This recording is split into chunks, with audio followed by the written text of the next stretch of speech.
In the morning today, NVIDIA released NeMo 3.5 Lightning model. In that video, which you can see on your screen, I briefly touched upon this new tool from NVIDIA called as NeMo Switchyard. In this video, we are going to install it and I will show you hands-on how exactly to use this. This is Fahad Mirza and I welcome you to the channel. So let's get right into this. What exactly is this tool? What is the use case? So look, the idea is very simple. Your agent stops talking to a model and starts talking to a router, and the router decides which model actually gets each request. Frontier model for the hard steps, a smaller model or local model for everything else, and your application code never changes. I will be talking more around its architecture and few other tidbits, but let's get it installed.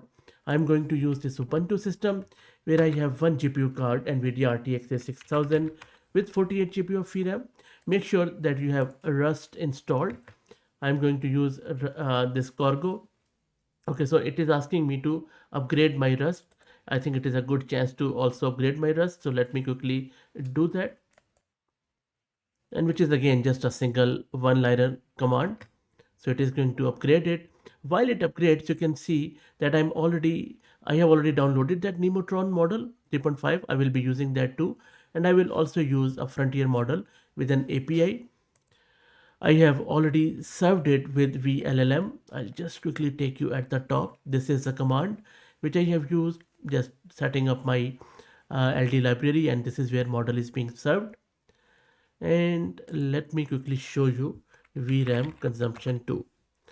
We already have seen this, and this is a quantized version, not the full precision. We checked it out in other video. While that cargo thing gets installed, let me walk you through the architecture of this tool, because that is extremely important to understand before even you start dealing with this tool. So left side is your agent. It sends a normal request, it gets a normal response, and it has no idea any of this is happening. In the middle sits the switchyard library, and that is where the routing algorithm live. There are a few of them.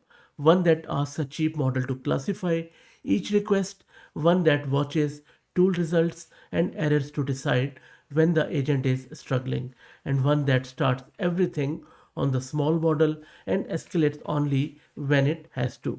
To the right is the LLM client, and this part matters more than it looks. It translates between OpenAI chat, maybe Anthropic messages, and OpenAI responses format. So, for example, Claude Code can keep speaking Anthropic's API while the request is actually served by VLLM on your GPU.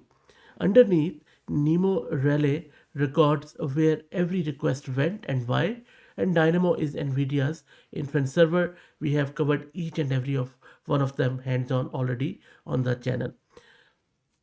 Also, you already seen that it's written in Rust, not Python, which is quite interesting, I would say.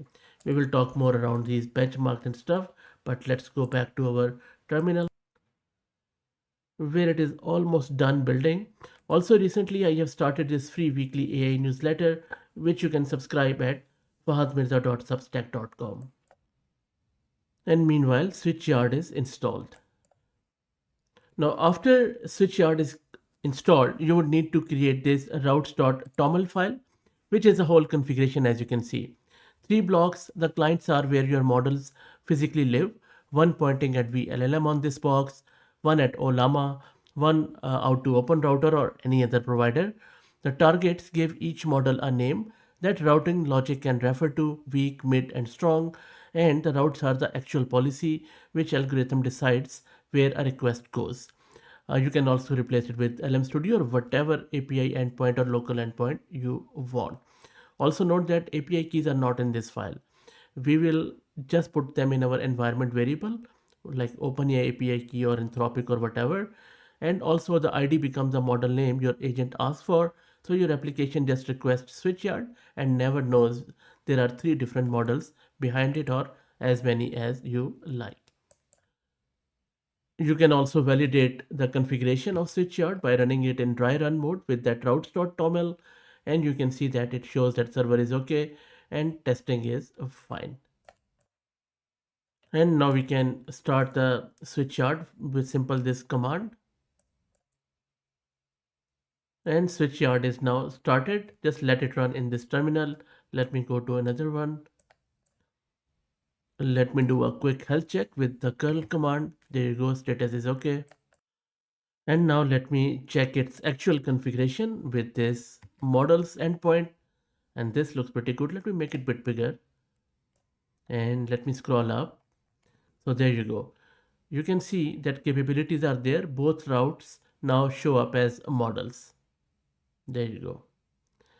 Your agent just asks for switchyard and never knows there are three models behind that name, as you can see here.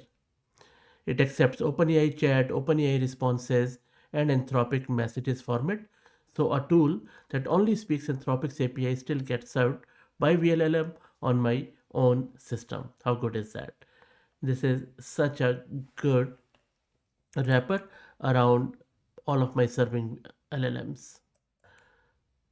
Let's now do a test. I'm going to ask it a very simple question. What is 2 plus 2? And I'm expecting that it should be selecting the local Ollama based model because that is a smaller model, not my Cloud Opus or any open router or any open AI's model. So, and the way it is using it, it seems that it is using the local model, either Nemotron, but even that is a bigger model. The smaller one is a quantized one, my own Ollama based model. It takes a bit of a time going through the proxy. Ollama model gets loaded, and there you go. So this is the answer. Let me clear the screen. Let me show you the stats. I'm just going to get the stats from the curl command.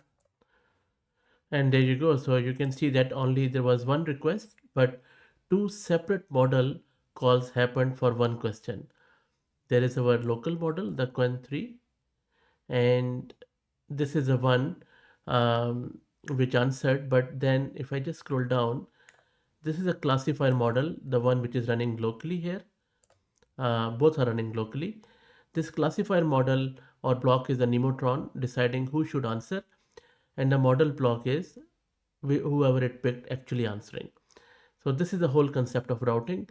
You pay a decision cost to save a generation cost, and here the decision cost was 15 times bigger than the answer, but it was a very small prompt. Nonetheless, we are talking about agentic coding where a lot of API calls are involved, and I think that is where it is going to shine more.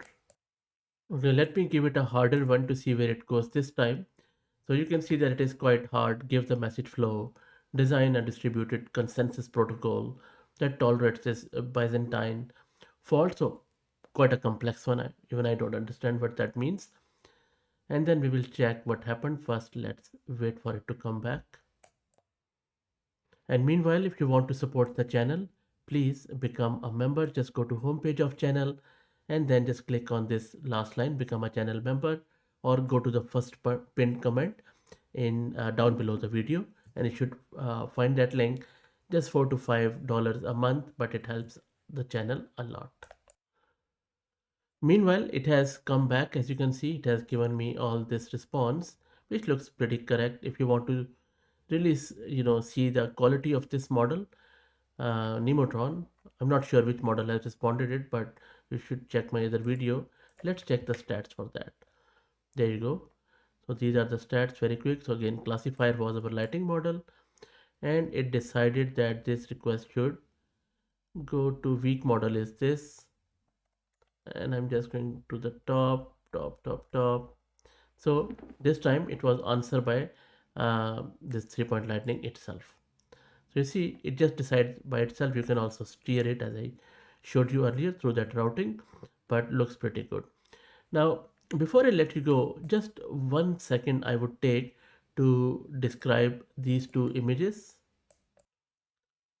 So primarily what is happening here is that these are the two axes routing actually cares about. Accuracy against how many tokens you spend to get there. And the shape is the same in both panels. Every model climbs steeply and then flattens. So the last few accuracy points cost far more tokens than the first 30 did. Quen gets there cheapest early on, but then plateaus lowest, while DeepSeek keeps climbing but burns roughly 230 million prom tokens to reach 48%. And then look at this one. This is why a single model is a wrong answer. No column wins a whole board. DeepSeek takes graphics, security data and Git. Kimi takes system and ML. Quen takes math and science.